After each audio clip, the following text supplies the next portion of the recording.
బంగ్లాదేశీ ప్రజలకి, నిజమైన బంగ్లాదేశీలకి ఇప్పుడు పెద్ద ప్రశ్న తలెత్తింది. ఇంతకీ తాము విడిపోయామా లేదా?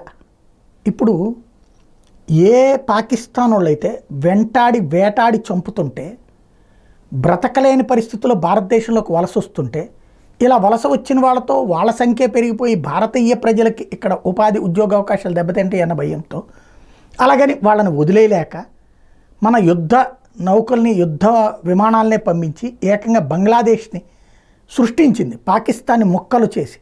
తద్వారా సాధించినటువంటిదే బంగ్లాదేశ్. అట్లాంటి బంగ్లాదేశ్లో ఇప్పుడు బంగ్లా ప్రజల ఆలోచనలకు అనుగుణమైన ప్రభుత్వం కాకుండా అక్కడున్న యువత ఆలోచన, ఆగ్రహం, ఆవేశాన్ని వాడుకున్నటువంటి ఓ ప్రొఫెసర్ గారు తను ఇప్పుడు నామినేటెడ్ అధ్యక్షుడైతే, లేదా నామినేటెడ్ కేర్ టేకర్ ప్రధానమంత్రి అయితే, ఇప్పుడు అక్కడ మిగతా ప్రజలకు ఒక సమస్య వచ్చి పడింది. హిందువులు వేధింపులకు గురవుతున్నారు, ముస్లింలు క్రైస్తవులు వేధింపులకు గురవుతున్నారు, బౌద్ధులు వేధింపులకు గురవుతున్నారు. వీళ్ళందరి వేధింపుల నుండి రక్షణ కావాలని కోరితే అదేమీ చెయ్యకపోగా బంగ్లాదేశ్ చివరికి పాకిస్తాన్ని ప్రేమించే దశకి చేరింది, పాకిస్తాన్ సహాయం చేసుకునే దశకి చేరింది. క్రమంగా మళ్ళీ బంగ్లా పాక్ ఒక్కటైపోతాయా? మనం ఆనాడు ఇందిరాగాంధీ చేసిన ప్రయోగం విఫలమవుతుందా చూడాలి.